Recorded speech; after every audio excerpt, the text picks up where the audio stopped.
ihatag ang microphone kay Sister Susan. Ikaw mag-read. Basahan lang sa screen.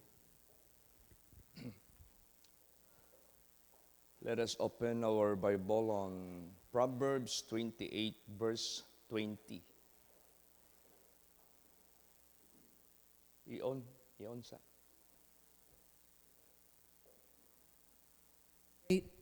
Praise the Lord.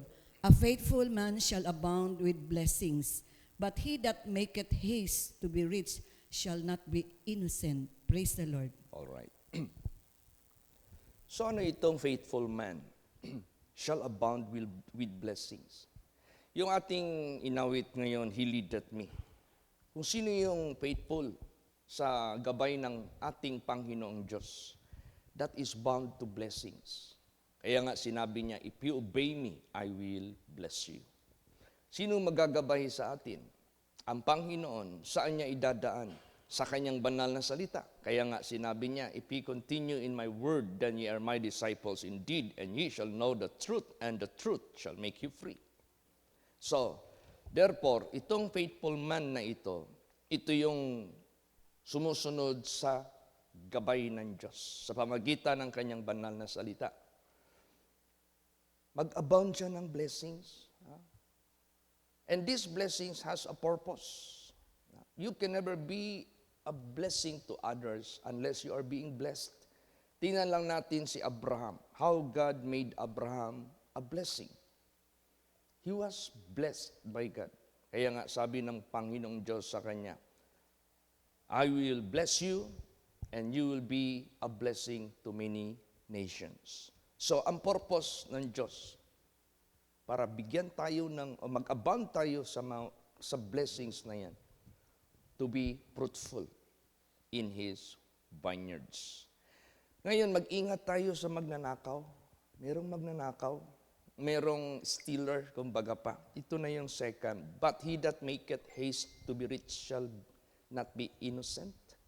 So, ibig sabihin yan, hahabulin ka ng batas, hahabulin ka ng curse, hahabulin ka ng sumpa.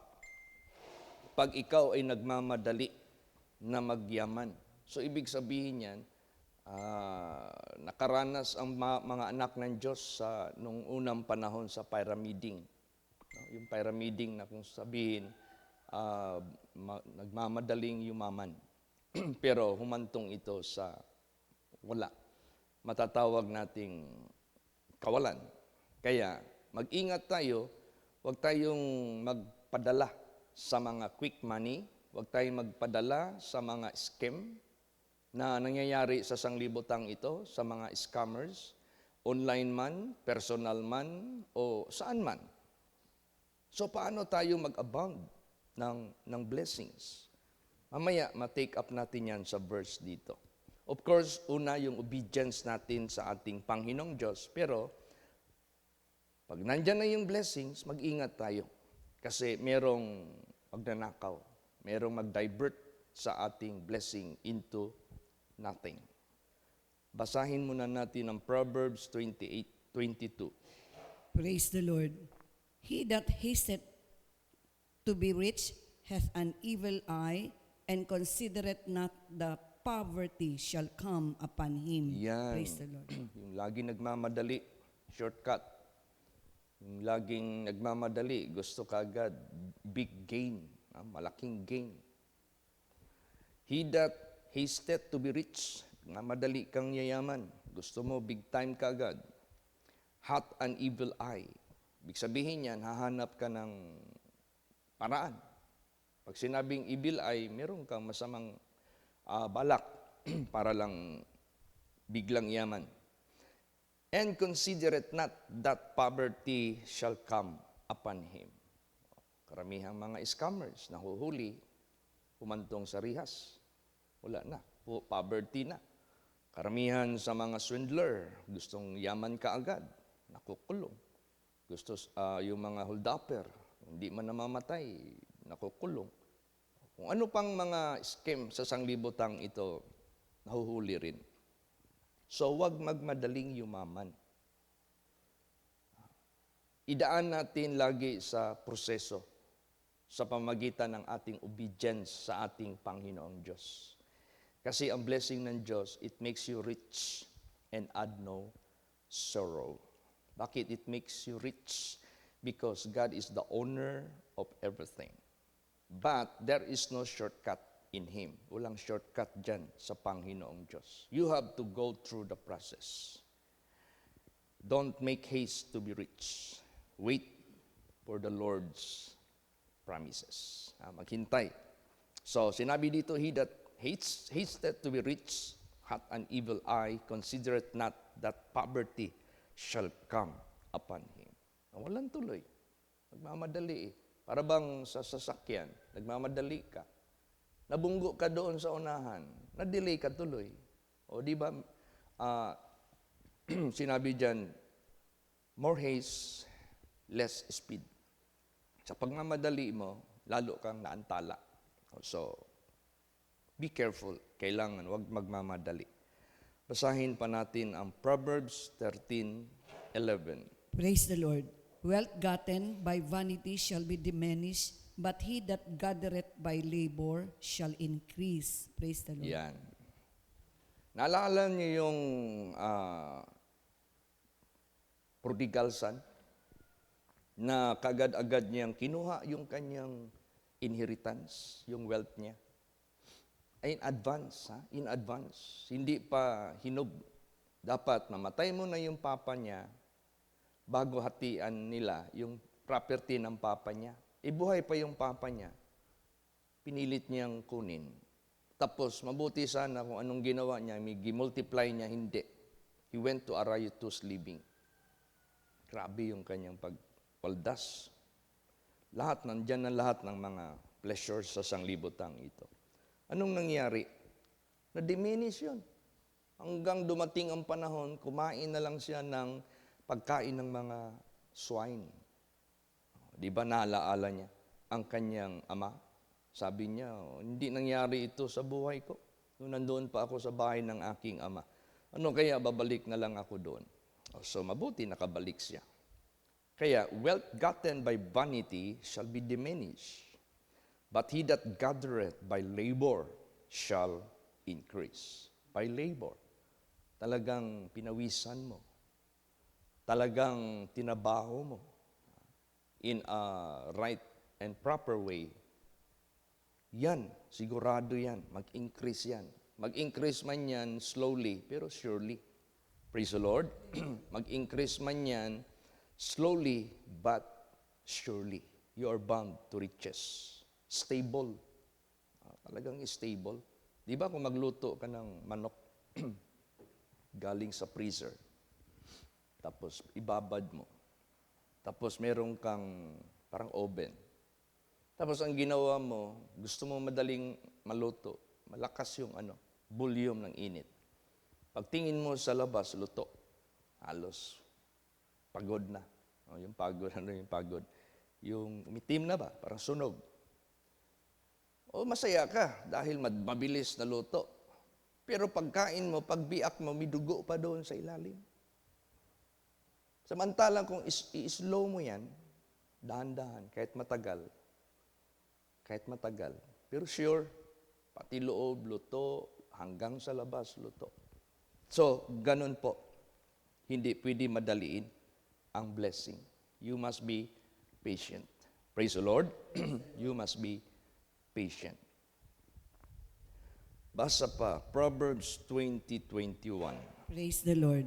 An inheritance may be gotten hastily at the beginning, but the end thereof shall not be blessed. Praise the Lord. Yan, ang mana na ito ay nakuha mo sa pamagitan ng pilit o yung minadali, kung sa premature, unless lang kung ang parents mo mismo ang nag-award sa iyo. Tulad yung nangyari sa lupa dyan sa Matina. I never begged to my parents to give me a part of the lot sa parents ko. Kasi alam ko, buhay pa sila, baka gamitin pa nila para pamumuhay nila. Gamitin pa nila para income nila. Matayuan ba nila ng apartment? At least, meron silang monthly. Pero kusa man siyang nagbigay. So it was not taken hastily. Hindi yun minadali. Yung ibig sabihin hastily, pinilit mo yung magulang mo. Gisaywar mo yung magulang mo, pag hindi mo ibigay yung mana ko na in advance, pagpakamatay na lang ako. Yung mga ganon. So, inheritance may be gotten hastily at the beginning, but the end thereof shall not be blessed. Bakit? Nasaktan yung donor, nasaktan yung nagbigay sa iyo ng inheritance. Hindi mo hinintay na kusa nilang gagawin sa iyo. Nasaktan sila. Imbis na plano pa nila pakinabangan, ipinilit mo, binigay nila in bad feeling. So, walang blessing. So, ganun. Ganun din sa lahat ng mga sasanglibutang ito. Kunyari, gusto mong ma-promote para tataas yung sweldo mo. Hindi pa napapanahon sa iyo. So, gagawa ka ng hakbang. Siraan mo yung nasa taas mo para kunwari ikaw ang magaling. Hindi pwede yan. Huwag mong i-oppress ang tao for the purpose na ikaw ang maangat. Hindi yan maging blessed sa kahuli-hulihan. Kaya, sa kakahabol ng kayamanan, darating din ang panahon. Kung hindi yan proper way mo na-acquire, wala rin. Iiwanan mo rin yan. Basahin natin. Proverbs 27:24. Praise the Lord. For riches are not forever, and doth the crown endure to every generation? Praise the Lord. Yan. So, ibig sabihin yan, ang kayamanan, hindi yan forever. Ang korona, hindi yan hanggang sa ilang henerasyon. Ibig sabihin yan, ang mundo hindi flat, tuloy-tuloy, kundi bilog. Minsan nasa itaas ka, minsan nasa ibaba ka, o sa baba ka.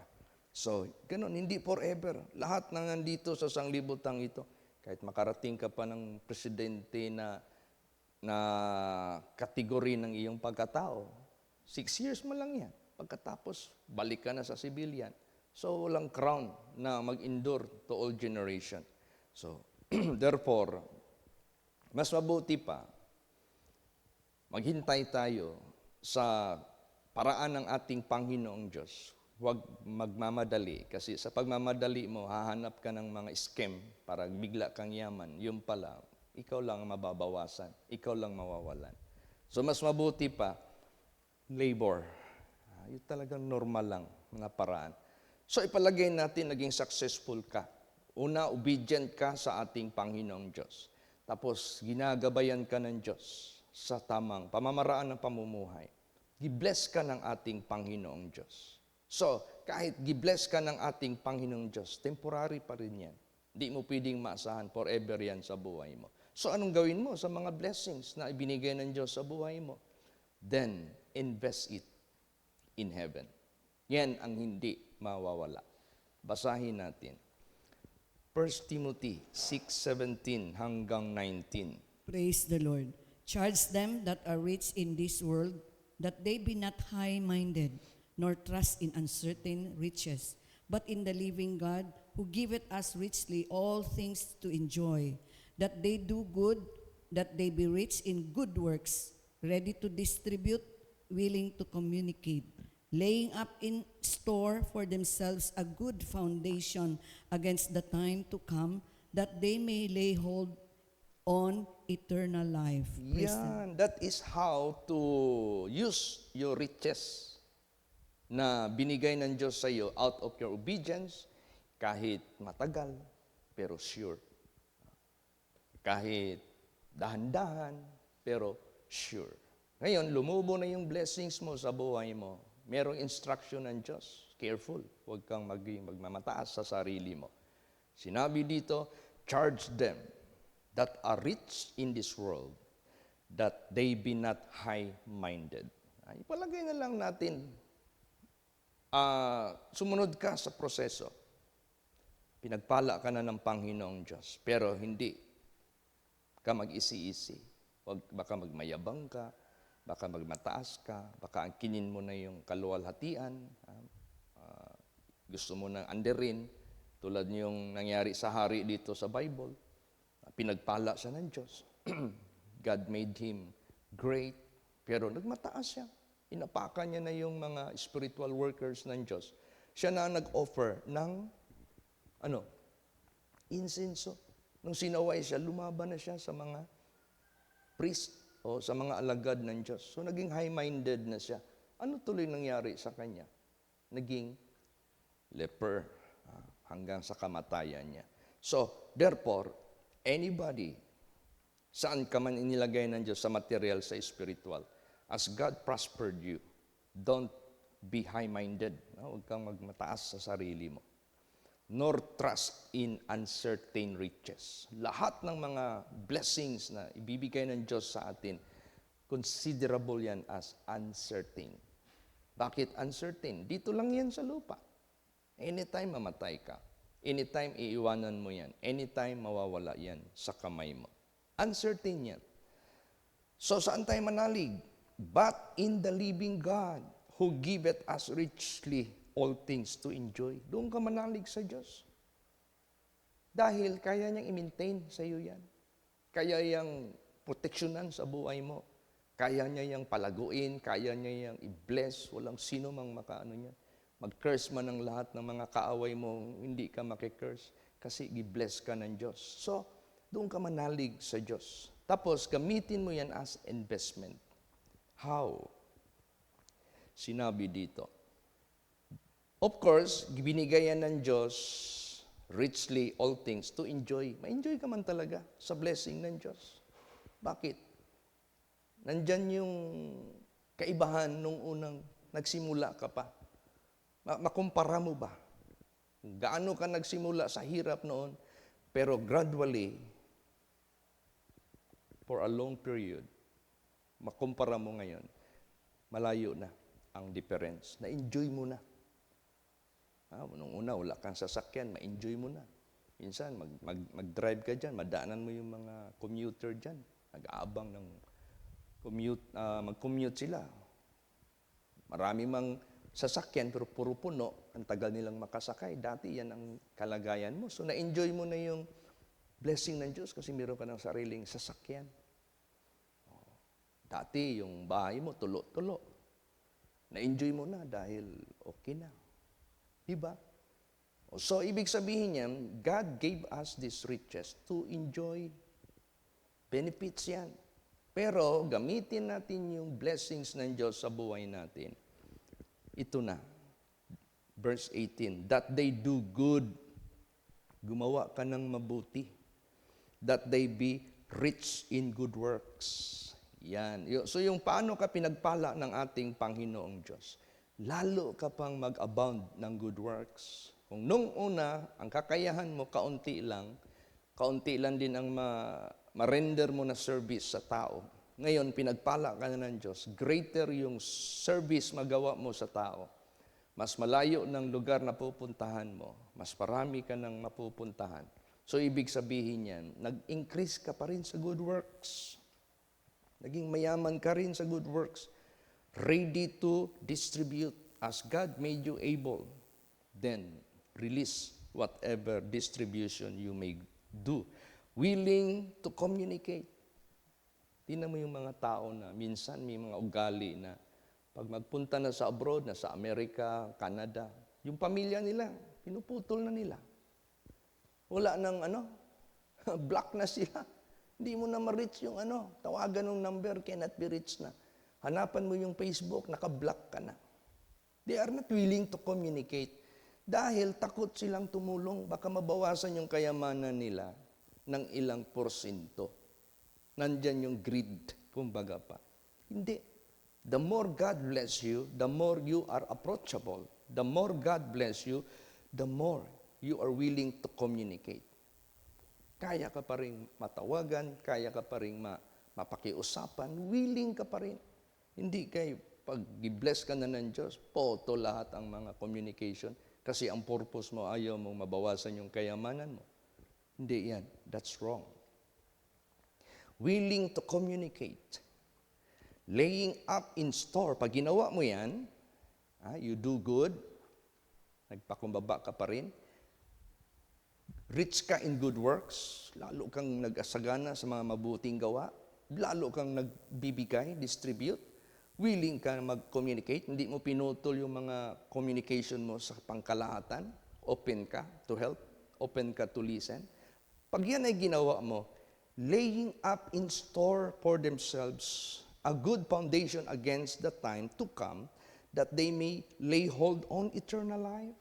So, nag-iipon ka doon sa langit para maangkin mo yan, mahawakan mo yan, ma-possess mo yan doon na mamaya sa eternal life. Yung blessings ng Diyos.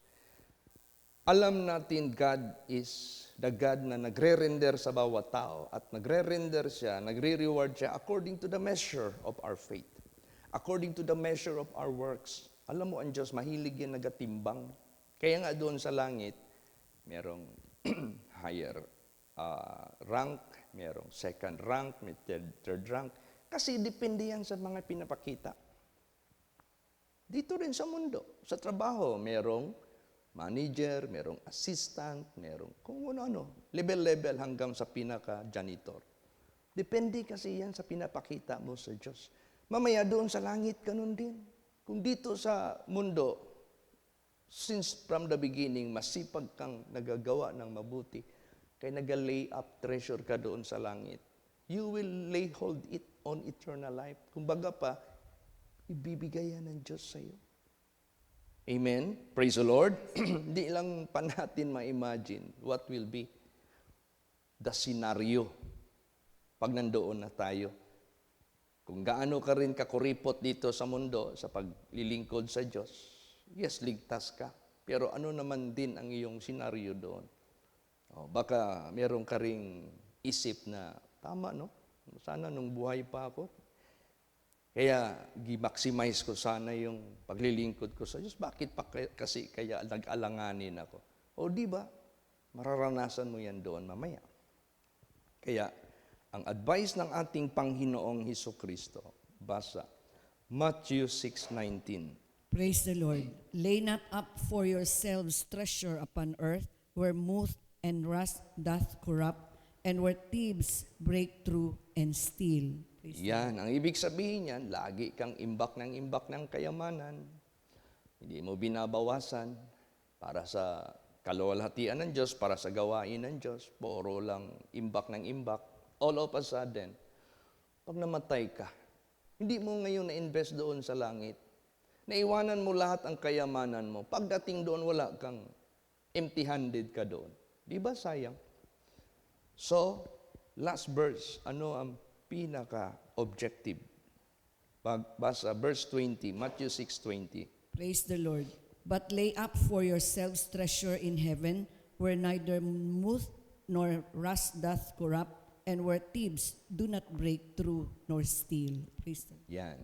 Kaya kahapon, nagbiyahe kami sa mainit na bunturan. It's my first time to reach that place. Nagpa-blessing sila ng bahay, 2. Nagpa-blessing sila ng kanilang rented commercial building. Nagpa-blessing sila ng business nila sarili. Nagpa-blessing din sila ng kanilang vehicle, newly acquired. So nag-service na kami. Lumabas doon sa mensahe yung 1 Timothy 4:8, bodily exercise profiteth little, but godliness exercise, lahat benefit. Bodily exercise profiteth little, but godliness profitable in all things. Sige, tanungin ko kayo. Anong gusto nyo? Blessing, kasi blessing tayo ngayon. Anong gusto nyong blessing kunin sa Ama natin sa langit na gumawa sa lahat? Gusto nyong minimum o gusto nyong maximum? Sige, bodily exercise, hindi zero profit. Meron din, pero minimum. Pero godliness exercise, may profit but maximum. Sige, palagay natin, ikaw, Jerry man yung husband. Yung papa mo meron 100 hectares. Tapos ngayon, buhay pa siya. Nagsalita siya, anak, pili ka. Kasi 4 kayo na magkakapatid. Kung 100 hectares ang property namin ng parents mo, i-divide yan sa 4, 25 hectares kada isa. Ikaw, anong gusto mo? Gusto mo bang 100 square meter lang ang kunin mo sa inheritance mo? O gusto mo lahat maximum? So, pinasagot ko siya. Ikaw, saan piliin mo? O siyempre yung 25 hectares. Maximum. Bakit 100 square meter lang kunin ko? Tama lang yung tayuan ng bahay. Wala na akong farm lot. Wala na akong ipa-inherit sa mga anak ko. Wala na akong magiging income. Yan. That's right. So, ang Diyos, pinapili tayo. Anong gusto nyo? Minimum? Benefit? Sige, bodily exercise. Kahit maging milyonaryo ka pa, kahit maging bilyonaryo ka pa, kahit maging trilyonaryo ka pa, that is minimal pa rin. Bilangin mo yung life existence mo, maiksi, mamatay ka, wala na. Hindi mo na madala yan. Samantalang yung maximum, may promise ka pa sa life, sa buhay na ito. May promise pa ang Diyos sa buhay mo doon sa kabilang buhay. So, maximum na kayang ibigay ng Diyos sa tao, godliness, exercise ang kanyang hinihingi. So, paano mo ma-exercise yung godliness? Remember, godliness is godlikeness. Paano ka maging like sa Diyos? Katulad sa Diyos, para godly ka. Paano ba binigay ng Diyos ang kanyang sarili para makilala natin siya, para tularan natin siya? Scripture. All Scripture. Kaya ang tao nag-aaral para makatrabaho, makakain, para lang mabuhay sa physical. Tayo, sa spiritual, yung kaluluwa natin, paano natin buhayin yan? Para i-practice natin yung godliness, godlikeness. Itong Word of God. Hindi pwede na hindi tayo kailangan ng Word of God. Kailangan ang Word of God mas higit kaysa necessary food. Bigyan natin yan. So kung kumakain tayo araw-araw, lalo't na sa Word of God, para yung kaluluwa natin hindi mamatay. Paano mamatay ang physical? Pag hindi na magkain. Alam mo yung tatay, nanay ko, bago sila namatay, they refuse to eat. Or subuan naman sila by pilit, lumalabas na sa bibig, hindi na makaswalo. They're already dying already. So ang sign ng tao na mamamatay sa physical, refuse to eat. So, ganon din ang spiritual. Mamamatayan pag hindi ka na makinig sa salita ng Diyos hanggang sa kamatayan mo sa physical. Paano mamatay yung spiritual? Pag wala kang Word of God, malambot ka pa sa mamon, sa tukso, magkakasala ka, patay ka. Pag nagkasala ka, dahil wala kang spiritual strength, wala kang kain ng Word of God, hindi mo ina-apply, so, patay yung kaluluwa mo because the wages of sin is death. Mabuti naintindihan nila. Praise the Lord. So maximum, ang piliin natin. You want to maximize the blessings of God? Then, you be godly. Godliness. So, pag pinagpala ka ng Diyos, invest in heaven. That is the work of godliness. Bakit godliness yan? That is the exercise of godliness. Kasi alam mo, may profit ka dito at doon din sa kabilang buhay. Mag-obey ka sa Diyos, ibibless ka dito. Mag-invest ka doon sa langit, gumawa ka ng mga gawain ng Diyos, doon mo ini-invest sa langit, profit din yan. Kaya dalawa ang profit. Kaya to God be the glory, a faithful man shall abound with blessings, both temporal and eternal. But he that maketh haste to be rich shall not be innocent. Huwag magmamadaling yumaman. Just relax and wait for the timing para hindi ka tuloy mawalan. Amen? Praise the Lord. Magsitayo po ang lahat.